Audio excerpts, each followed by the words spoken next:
Cashflow Diary podcast, episode 545. Welcome to yet another exciting episode of the Cashflow Diary podcast, the podcast that teaches you insider tips, tactics, and strategies for creating leverage streams of cash flow into your life. Learn from top-performing entrepreneurs, business owners, investors, and thought leaders from across the globe as they share their secrets to success. Like what you learn on this and other Cashflow Diary podcast episodes? Go to learninvestingnow.com and sign up to receive powerful tips and information that will help you succeed as an entrepreneur and investor. Now, here's your host, investor, entrepreneur, business owner, educator, speaker, author, and master facilitator of Robert Kiyosaki's cash flow game, Jay Massey. All right, ladies and gentlemen, welcome to another episode of the Cashflow Diary podcast. I'm your host, Jay Massey, and I'm glad that you are here today because when it comes down to it, you and I, we're out there building our business. We are doing our best. Oftentimes, it can feel like we're, swimming upstream. No matter what it is, when you first start, you have that idea. It's in the back of your head, that inspiration. And then you start, you move, you start going a particular direction. And then often you encounter at least one obstacle. Sometimes the obstacle is, what do you mean I have to do bookkeeping? And sometimes the obstacle is, I got to hire people now. And sometimes the obstacle is how do I actually sell my product? At the end of the day, today's guest would say, everybody fights. Now, some of you may already know exactly who I am talking about at this particular moment, because the moment I said everybody fights, you were like, oh, I know. He's talking to George Foreman III. Yes. Now, here's the thing. I'm excited to hear the journey, and I hope you are too, because here's what I know. Anyone who is growing up around individuals who are of notoriety, anyone who is willing to literally get punched in the face as a boxer, anyone who's a trainer, coach, anyone who does these things has a story. And I'm loving the name of the company, Everybody Fights. So here's what you're going to do. I know you're walking the dog, maybe doing some dishes. Yell at the kids real quick, tell them to be quiet, because it's now time to listen, love, and learn from George Foreman III. Hey, George, how you doing? Doing great, man. Pleasure to be with you. I am glad that you are here. And I've got, because this is the first time that you're here, I have to ask you the same question I tend to ask everybody else. And I think your answer is going to be unique. So I'm kind of excited to do it. You ready? Mm-hmm. All right. I tend to look at today's entrepreneurs a lot like yesterday's superheroes. For example, Spider-Man, Wonder Woman, etc. Because I think entrepreneurs and superheroes have a ton of things in common. For example, as an entrepreneur, I can occasionally envision myself running around town, maybe with a cape and tights, saving our customers one sale at a time. Also, though, as a superhero, an entrepreneur has a beginning. Like I said, Spider-Man. There was a time where he was just a kid, going to school, doing his thing, and then one day he gets bit by a spider, discovers he's got a superhuman ability, and then has to decide, do I use this power for good or for evil? So my question to you is as follows. Before your business, before your professional boxing career, but before, everything that everyone knows you for today, what we want to know is, who is George Foreman III?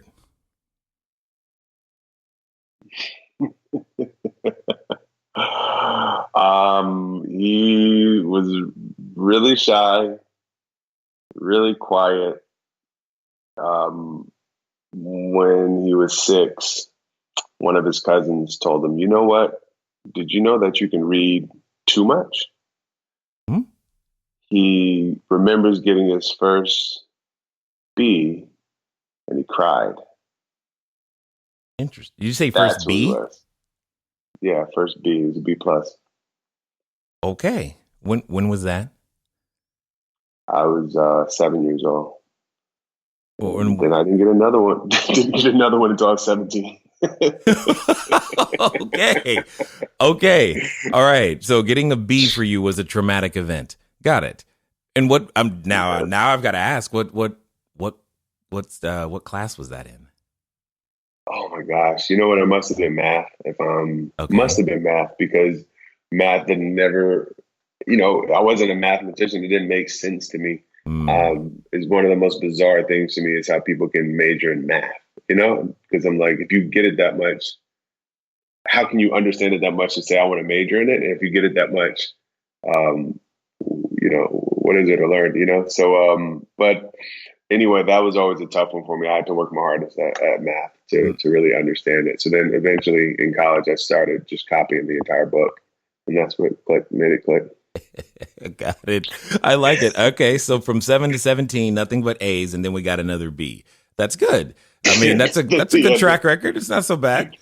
So, and the teachers figured out I didn't know how to do it. I was just copying everything word for word. You had to oh, actually trigonometry. You actually had to think. So, you're like, oh, wait, I wasn't supposed to write down the question too? I did everything. I put down the directions. Yeah, no, totally get that. I understood.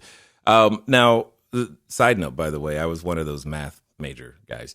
Moving on, you've done a number zero. of things, and you're in the process of building the brand. What I'm curious to hear, Bo, because when we've talked to other professional athletes, et cetera, from other disciplines, usually football and basketball for sure, there's always this transition. There's always this inspiration. There's this point at which you go, okay, you know what? Yeah, I can do this. Yeah, I can do what I do, but I want to go do this other thing. What I would love to hear is what would inspire you, especially at the time when your career, you were undefeated, to then go, let's go take a different type of risk completely. Where did that come from? You mean the type of risk, the boxing, or?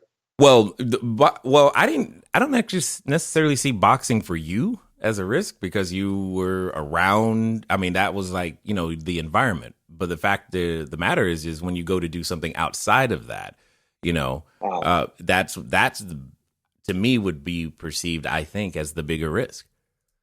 with everybody fights. Yeah, exactly. Yeah, yeah, yeah. Sorry, sorry, my bad. Um, the risk, and I want to make sure I understand the question right. But the real risk is, and I'm going to answer your question. But to me, the real risk is, life passes us by and it doesn't come back. You never get it back. Every minute Mm, and every hour and every moment to spend with people that you want to be around, it comes and it goes and it's gone. And the real risk is spending those times doing things that you're going to look back on your last moments. If you have the ability, the luxury of being able to reflect in your last moments, the risk is looking back and saying, you know what, eh, I could have spent that time differently or better. Now having mhm. the perspective I have right here, looking at my family, my friends, and reflecting on the impact I had on this world and the moments I had, maybe I could have spent that time better. It's just impossible to buy it back. It's just impossible, no matter how much money you have. So I think that has always been the risk to me. Um, in terms of the more traditional sense of the term, so that knowing that to me, that type of risk always made the decisions easy for me. But more in the traditional sense of the term, kind of like thinking through like at which point I was able to kind of rationalize, taking the financial risk, the giving up your career type of risk, walking away from your friendships, inciting your family to not speak to you.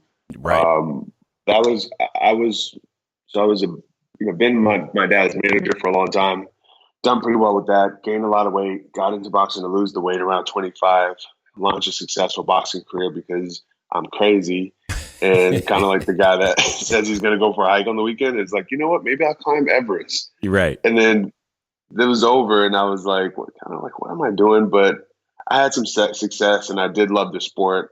I love competing and it was fun, and, there's maybe you could make some money, that some of these guys make money. But, I noticed right away that bet- before I would train, and I actually owe a little bit of this to my dad. I hate to give him credit, but I do. When he agreed to train me, he said, if I'm going to train you, you have to train other people. and he had shut down our gym because of unsupervised sparring, the boxing component of our gym, which we'd had for like 30 years of a nonprofit. He said, I want you to bring the boxing program back. You're the only one that can teach it. And I'm like, Dad, I don't know anything about boxing. He said, that's why. I want you to be the only one teaching it. You can only teach them what I taught you the day before.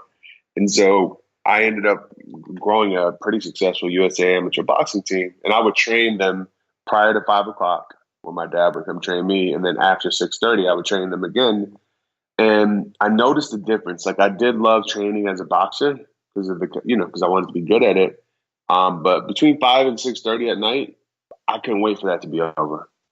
I could not wait. I was like, man, is he going to kill me today? And my dad, but then prior to that, and then after that, when I'm training the young men and the young women, a lot of them just to get in shape and shut down some of their vices. But I couldn't, you couldn't talk me out. You'd have to talk me out of the gym. Yeah. Like, Monk, it's time to train, put it down. Or, Monk, it's 9:30 p.m. You got to go home and get some rest. Like, you can't keep doing this every day. I loved it, and I wasn't getting paid anything. I was losing money doing it, to be honest. So, buying equipment, taking kids on trips and tournaments and all that. And so finally I remember one night distinctly, I was watching an interview very much like this. Dave Chappelle was talking to this guy. He always has a black background. It was on TV, and he has a beard. He's been around for a long time. I forget his name. And he's recounting the moment when he got his father to support his decision to become a comedian.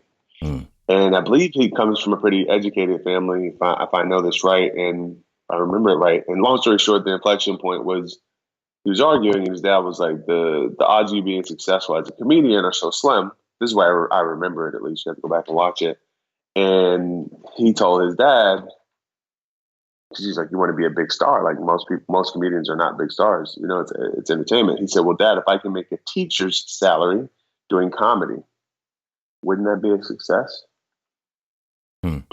And I just had a moment, man. And so, wow. And I thought at the time a teacher's salary was $35,000 a year. In some places it is, but most places teachers are making like 75 to 80K with benefits, and which is better than I made as an entrepreneur in my first years, by the way, a lot better. If you're like, that's a pay raise, I'll take it.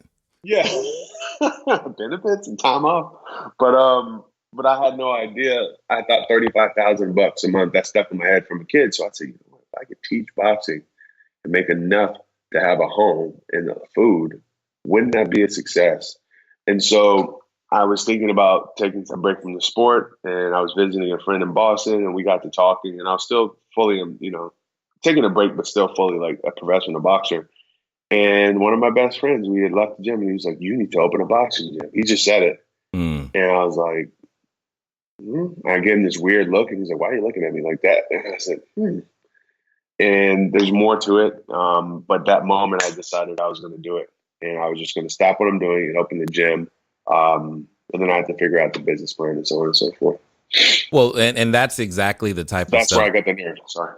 Yeah, no, but that's the type of stuff that I like, because you and I are very similar in a lot of what you said in terms of why you do what you do.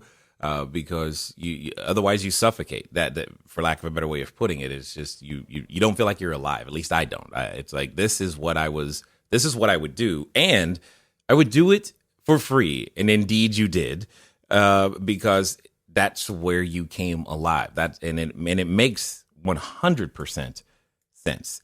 Now, the interesting thing that I'm curious is oftentimes when you're going out there to build a business, and because I get this question a lot as someone who trains entrepreneurs, they always get hung up on the name of the company. And I love the name of your company, and definitely that intro video you got on the website there is really, really great. Everybody should go watch it. I'm curious to know the story there. There's got to be a story there. Yeah. So I hate this was, kind of part of it's corny, but with me and my friend, so when I decided that I was going to open a gym, I wrote this business plan in 7 days and found my break even. And and figured there was a market. And Whoa! That was math, man. You did math. Well, at that point, I scored an A in business calculus, so I figured out enough to do back of end business plan math. Got it. That's good. That's another story. Good. They kicked me out of that class. By the way, they kicked me out of the class the first week, and I worked my way back in. But of course you did. That's another story. But anyway, so I did some quick back of hand, did some research, did like a lot of reconnaissance, like literally putting on my boots and running around the city into every gym, and said, you know what, I'm staying. And I had a carry-on suitcase. I never left, and got on my best friend's couch for him. And I was like, okay, I'm staying. He's like, I didn't say you could stay here, but he let me hang there until I found a roommate, like a proper roommate that I could pay. And so anyway, we're sitting around, and every morning we'd have coffee, and we'd just come up with these ideas. I think this may have been in the evening, but we were just chatting. And we're like, you know what? You should call it Fight Club. I said, yeah, Fight Club. Of course, right? Right. But then it just rolls off his tongue. He goes, where everybody fights. And I'm pretty sure it was him. It could have been me, but in my brain, I remember it as him. And he said, where everybody fights. And I said, that's it. Fight Club, where everybody fights. And then we went on and tried to buy a bunch of domain names. Yeah. We all do this as entrepreneurs. We probably bought 300 domain names. Right. But then we got everybodyfights.com, right? And we held on to it. But then to make this quick, I'm going to speak fast. I started looking for leases, in Class A office spaces, office buildings, and I got the resounding response was, and I was trying to raise money, is for my investors, women are not going to fight. Women don't fight. Women don't box. So who's your client? And then to the landlords who also would have to invest in my build out and also give up, 10 to 15 years lease, they could be leasing it to someone else and all that. They're like, we don't want the word fight in any of our tenants' name. Oh, that we will never lease to anybody with the word fight or boxing, believe it or not. That's what I was getting. So this went on for a while. And finally I said, okay, well, I'm just going to call it The Club by George Foreman III. Because I was like, at least if someone looks up my name, they're going to see boxing pop up, my dad and myself. Right. And I can get past the landlord. And then I was like, where everybody fights in the background, but I never actually put it as part of the brand. But once I opened, it said The Club by George Foreman III, but the URL was EverybodyFights.com. So I snuck it in. And I just always wanted my brand to be something, or our brand, really, I hate to say to be something that it's like aspirational. It says something about who you are, because it was very much about why I was doing this, not what I was doing.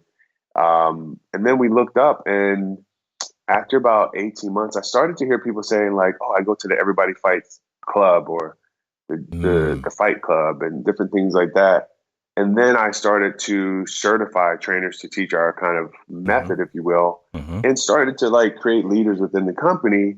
And I felt this weird narrative developing where people would have to say, oh yeah, I'm a George Foreman III certified trainer. Yeah. I'm the head of operations at the Club by George Foreman III. Hi, my name is David Smith, And I just didn't feel right. And I said, you know what? That doesn't sound like a team. And I want people to be able to be proud of what they're a part of. So I said, you know what? I'm already into my Series A, I think. I already had investors. But I said, you know what? We're going to switch this. We're going to call it Everybody Fights. And it was weird. And my best friend at that point became my business partner. And he wasn't sure it was the right move, but to me and him, we've been best friends for a long time. It felt right. It was just like, you're in so deep right now. Like, how do you just change the name of the company and take off a brand that has recognition in Japan and slap on Everybody Fights?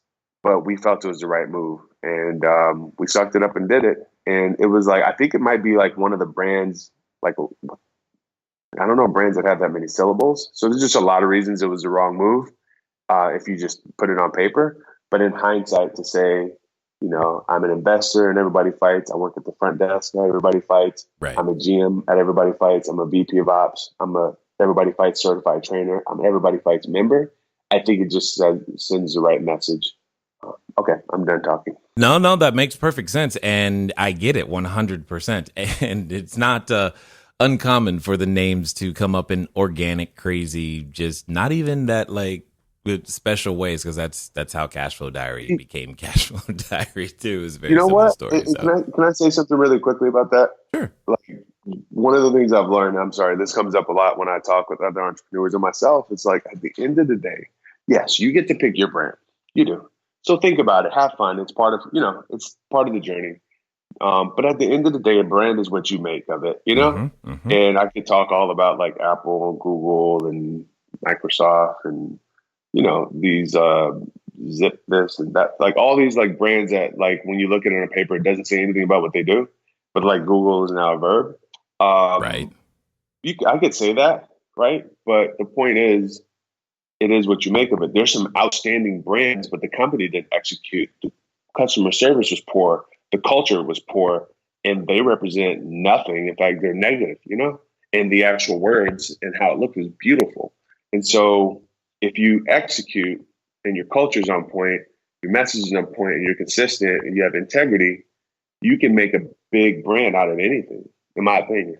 Yeah, agreed, 100%. That often happens when I always think about that when searching through the 300 URLs you were talking about earlier. Yep. You're like, no, this is the right one. I'm like, it ultimately doesn't matter. We've got to get people to go to that URL, whichever it is. We've got to build what it means and what's behind that. Now, when it comes to the being in the fitness industry, did you encounter any headwind? Anyone going, I mean, do we really need another fitness club? I mean, did that actually, were those words that you actually heard? And more importantly, if you did hear them, what did you do? Hey guys, thanks for listening as always, and I'm glad that you continue to support with each and every download and subscription and share. One of the things that I want to ask you, though, is where are you listening to me from right now? I know some of you, maybe you're on a treadmill, maybe you're washing dishes, maybe you're walking that dog, and some of you are actually in a vehicle driving right now. One of the fun things that you can do, get some of your time back, is begin to living a car-free existence. But even then, it can be a little complicated. So one of the things that I want you to do is I want you to go over to Zipcar. Go to joinzipcar.com/cashflow diary. It's a way that I am able to still go get a car just for a few hours, very, very simply, so that if I have a lot of errands to run and sheets to drop off and running to the short-term rentals, or if I just want to go for a long trip up to LA and back, etc., I can rent a car for a very, very short period of time. And the cool part is I don't even have to pay for any gas. Again, go to joinzipcar.com/cashflow diary. You know what? I think, your story is different. It depends on who you're talking to, but like to the investor, I said, trust me. I have a hunch. This is 2012. Like there wasn't like all these sexy boxing fitness concepts. And I was like, trust me, the women are going to box, because you have to like point to that because it's just a larger number when you look at men, women and men. And trust me. Number two, but also trust me, I won't take a dime and I'll make, what essentially is minimum wage in Boston until you get all your money back plus 25%, And and I actually was still investing company money into the company in the first 2 years. So like as a trainer, I probably grossed $150,000 just as a trainer, doing PT sessions, teaching classes or more. And I took a max of like, I think $48,000 per year the first 2 years. And I threw that extra $100K back into the company just to get my investors back their money while sleeping on an air mattress for half part of the time. But I think I told them I would do that. So that was my pitch to them. To the member, I said, look, I'm going to have the same showers, same steam room. Everything is Equinox, which is in our market was the nicest brand. I'm going to have a bar, organic, fresh juice. I'm going to have physical therapy. In fact, my equipment, my treadmills, my weights, I don't have a gym where I can handle 5,000 members, but I can help handle 1,200. So my treadmills and everything, they're also good. I'll have enough for you. and it's going to be the nicest in the city. I bought like the most futuristic treadmills with like, 17-inch TV screens and all that stuff. So I have the best cardio, the best lockers, showers, all that. And then downstairs, I have this boxing gym. And, if you don't like it, at least you have the nicest stuff and more convenient to you. And if you do like it, it's going to change your life. And I'll give you your money back if you don't like it. So that was my story to them. And then to the industry, and I also had a yoga studio when I opened. So a lot of people, I thought that was going to be, now it's more in trend. Back then it wasn't. But, and then to the market, to the industry, I said, why not, but that I just kind of had to prove it. But yeah, I got a lot of pushback, a ton of pushback. I actually had to have community meetings. I had to get the city to approve me putting the gym in the space I put it in. It wasn't easy. No, I that is one of the things that as primarily a real estate guy, I'm always dealing with politicians in some way, shape, or form, because the bigger my idea, the more they want to get involved. And that presents itself with its own challenge. Now, you're mentioning a number of, I guess, different ideas. I mean, first of all, I don't know that I've ever heard of a place where boxing and yoga happen at the same time under the same roof. So that's unique in and of itself. What are some of the other unique things that you guys have been able to do that I guess maybe now, because you've now established, hey, this works, you're probably beginning to see other people go, sample that idea for themselves? What are other? Can you say that one more time? What are things that are working? I'm curious to know, if you're willing to put yoga and boxing under the same roof, I'm curious to know what are some of the other things that you go, you know what, I think this will work, that probably haven't been done or been done the way that you guys do them, and because I think more people would be inspired to go and say, you know what, I'm going to try my unique thing too. Yeah, I think when you sign good rent deals, right? Math again, right? Occupancy costs, lease terms, and all of which I learned from my business partner. But when you sign good rent deals and you watch every penny, you can take chances, Like if you can find break even and you can find profit margin, you can take chances. So I think that has to always come first, Mm-hmm. If you want to experiment, right? If you want to experiment past what at a base level will work. Coming out of the gate, we had our initial class list was we didn't have a boxing class really. We had a boxing S class, but we had Pilates, yoga, and I had cycling all in one room. And I had core classes, and I also had prenatal yoga. Right? Wow. This is day one. Wow. Yeah. So then outside that room, I had a 12-station circuit, 5 people per station. We had rowers, bikes, jump rope, battle ropes, heavy bag, body uppercut bag, doubling bag. It's like a little peanut bag, speed bag. Then I had suspension training, kettlebell training, stability training, and I had turf. So no one had ever seen a 6-headed beast like that either, And yeah, and then at each station I had signs that tell you what to do at each station. I wrote it down. I wanted to do TV screens, but somebody actually shot me with a dart and said, lay down for 2 days and before you make us lose all our money. Yeah. And, but anyway, I put boards at each station telling you what to do. And that was called our workout of the week.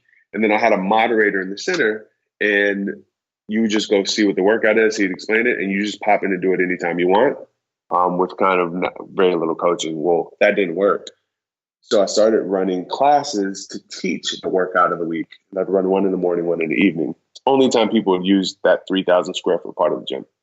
So then we just kept running those classes, and so then that was what we're known for. So it's this 2 rings, 60 to 80 people working out at one time. It's really kind of cool actually. Then we had another room where I always said in my gym, no one's ever going to have to wait on a bag. So we had 50 bags in this room. It's 1,800 square feet, no programming, no nothing. And so my business partner was like, George, we're paying rent on this space. Yeah. And I was like, okay. He's like, I don't know. What do you want? And I was like, that's not really boxing. Boxing is technique and this and shadow boxing. And he was like, no, we just got to do something. So he was like, yo, I'm going to teach this class. And he taught it the first one. It was like push-ups, sit-ups, and squats and throwing punches at the bags. He just made it up. And he was like, see? And I was like, all right, I'll teach it. And so I started teaching, hitting the classes where you just hit the bag and do exercises. And that went over like what would I say, like gangbusters? Like it was so popular. You're And like, so, that's what you want? You like that? yeah. There wasn't even a door in the classroom. Like there was only the yoga classroom had a door. Everything else was just like this big open space. And I was like, y'all like that? So put a little music up and get a little microphone, start writing workouts. And within a year, we won 18 months, I guess, best gym in Boston. And it was like one of those real publications that actually matter, you know? And that's, I think it was like, yes, not my mom didn't write that magazine. Is that what you're saying? Yeah. Yeah. I understand. I didn't slip him $20. Right. But it was best luxury gym in Boston, by the way, up against Equinox. Nice. Barry's Boot Camp was there at the time. Nice. Soul Cycle wasn't there yet.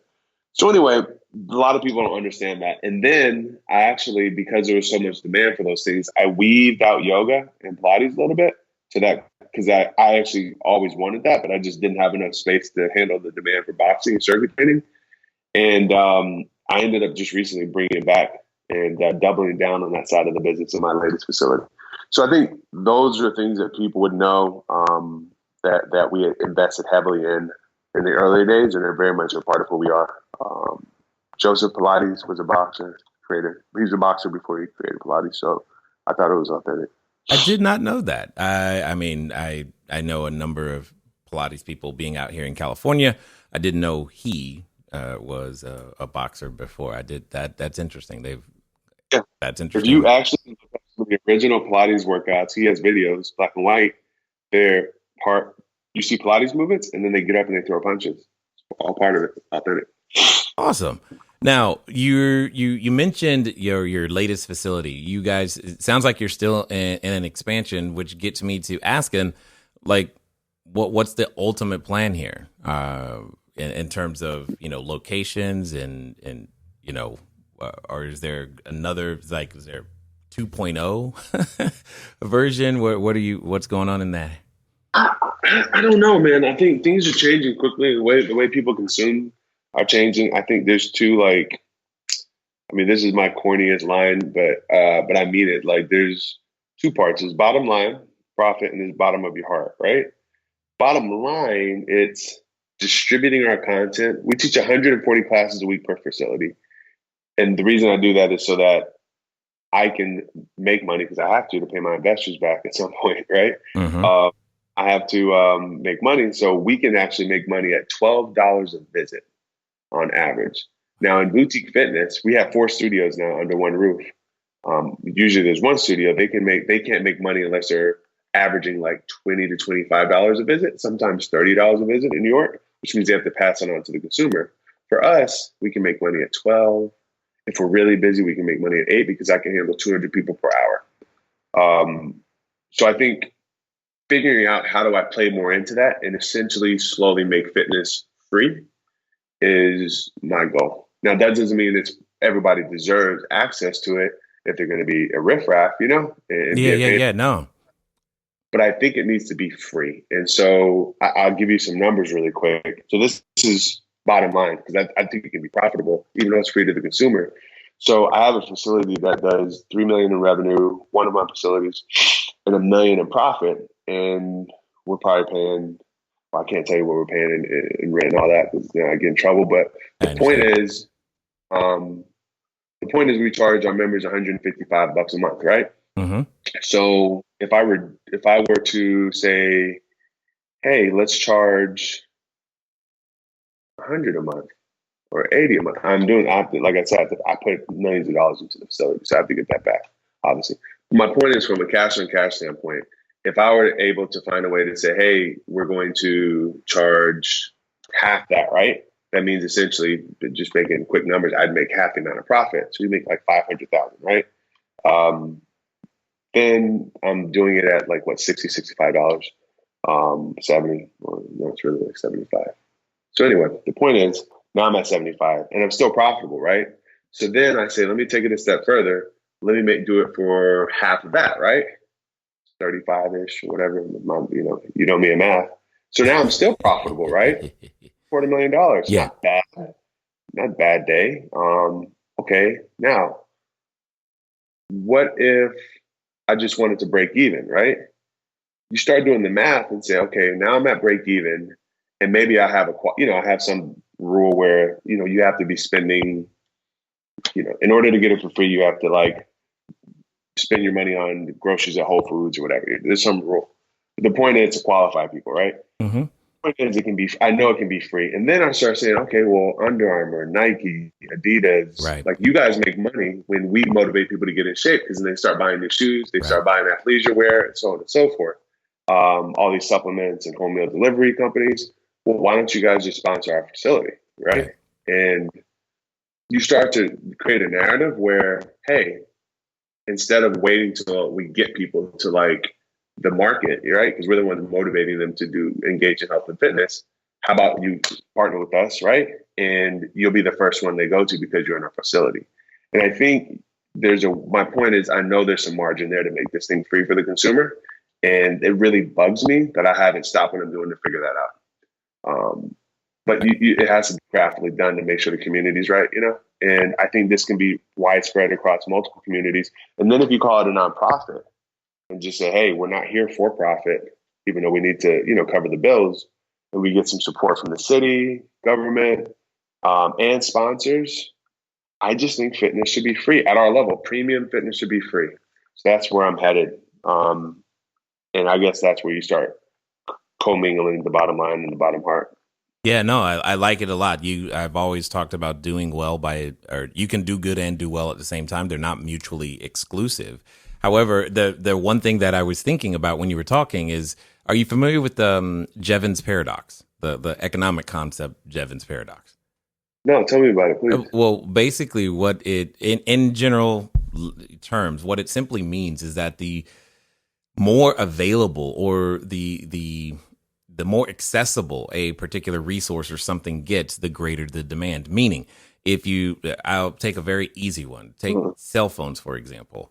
At first, they were really, really expensive, but as it got cheaper, the demand for them grew. So yes, while on one hand, you may be cutting the price in terms of what it costs to the consumer, on the other hand, I think you'll have increased demand, and in fact, which can outweigh the decrease in price, so much so that you actually don't lose profit just because you cut it in half, because the number of customers will not stay static. Jevons paradox, Jevons paradox. So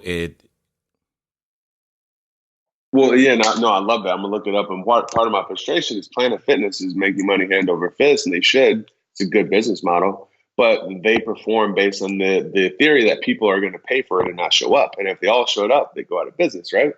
And so our question is, how do we give them premium experience and hope they show up, right? Which means I need to be able to process 200 to 300 people per hour efficiently, which we figured out. So now, anyway, I dig it, man. Well, I think it's fun to, and you're stepping into the world that I get familiar with when you start talking about utilization, because I think that's what your business partner is talking about, because that's what I'm always looking at. Yeah. It's like, are we utilizing every piece of the square footage that we've got?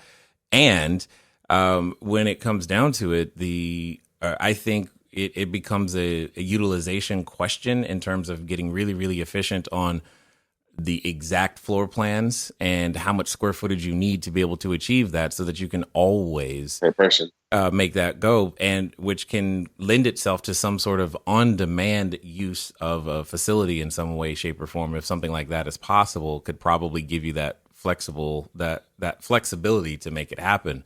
But I like what you're talking about, man. This is good stuff, and I'm impressed that you're thinking that way, because that's not normal for the everyday entrepreneur to always go, okay, yes, my product is profitable. This is great. Now, how can I make it free and better and without sacrificing quality, and do all of these other things? Which gets me to the question, you said something, it should be free. Where did that come from? Why should it be free? Yeah, I think there's this issue and it's hurting us physically, emotionally. It's hurting our budget as a country with healthcare.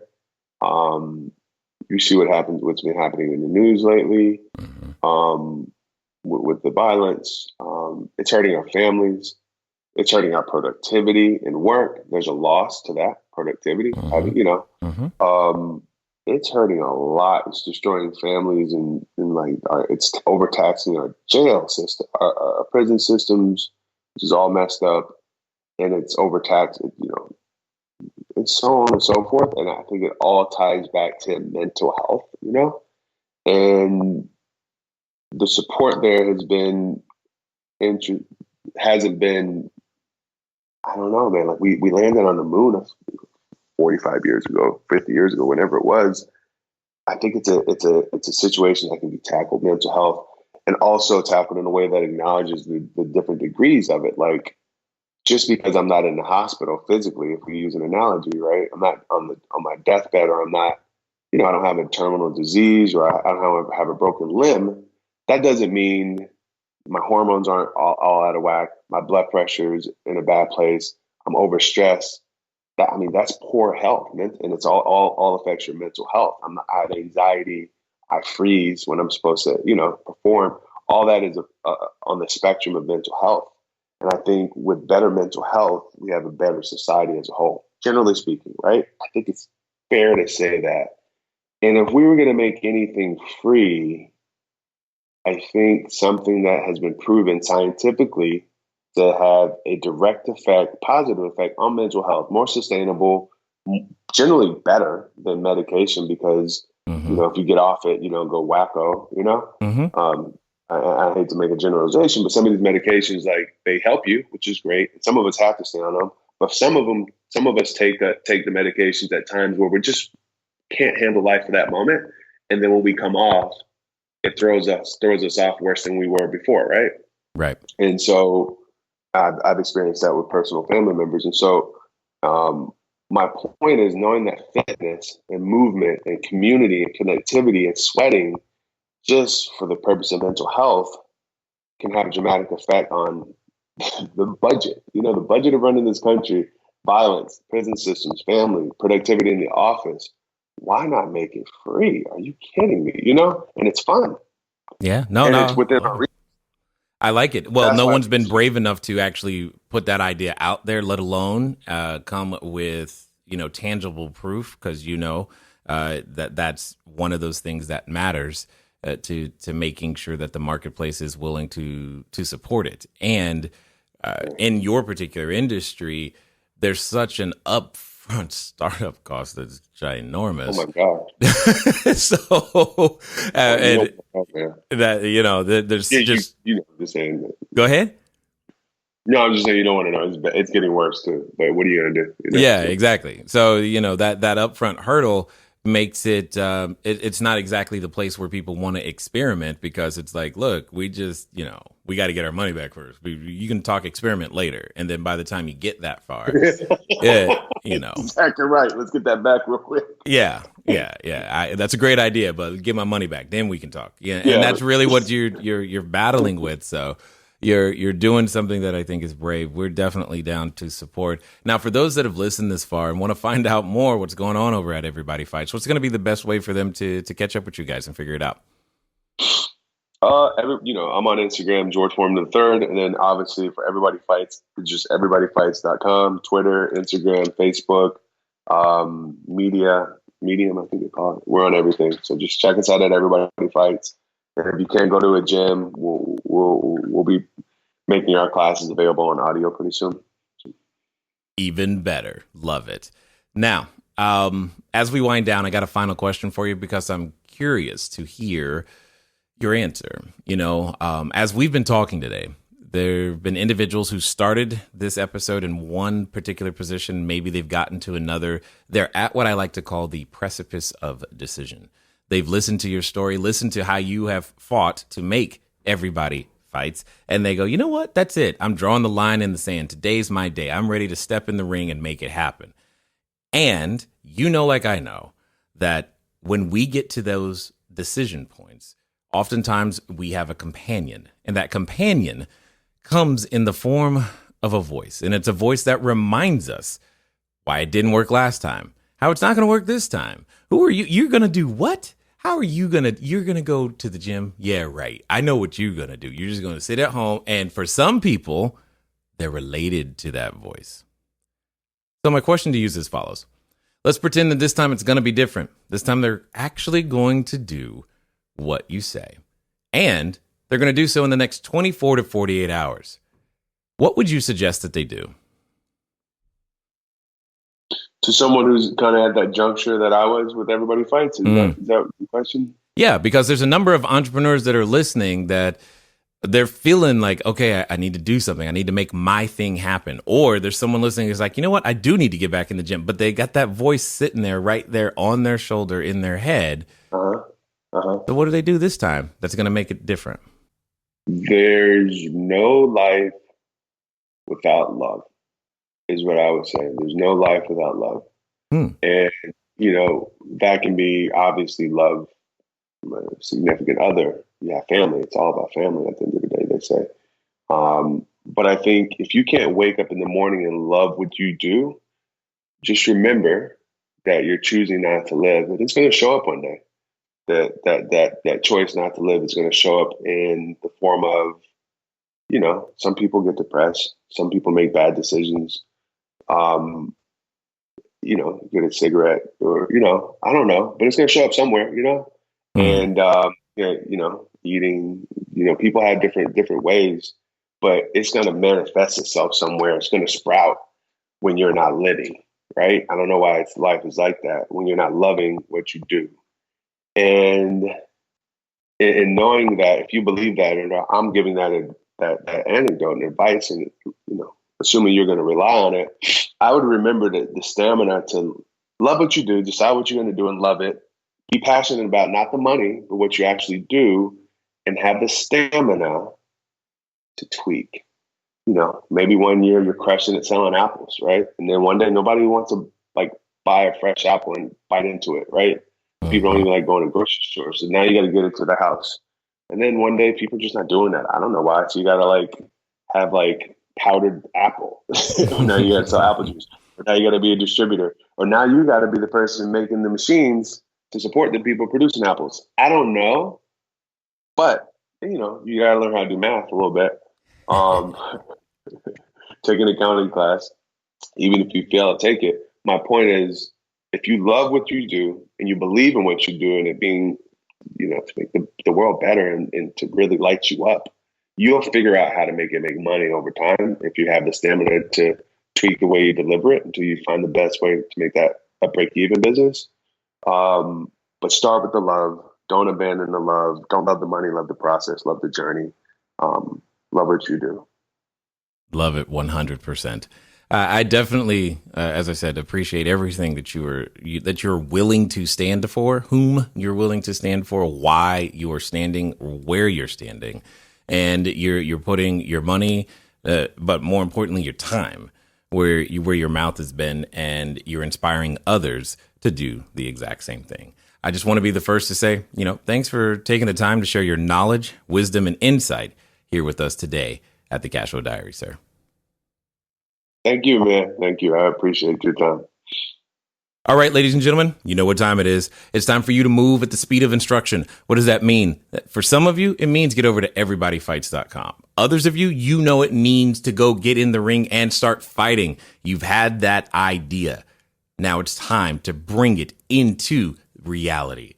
Make it something that someone else can see and participate in. You've thought about your customer enjoying your product or service, and today is the day for you to take an observable action, one more step in that direction. Ladies and gentlemen, it's been fun talking to you guys today. I look forward to talking to you soon. Until next time.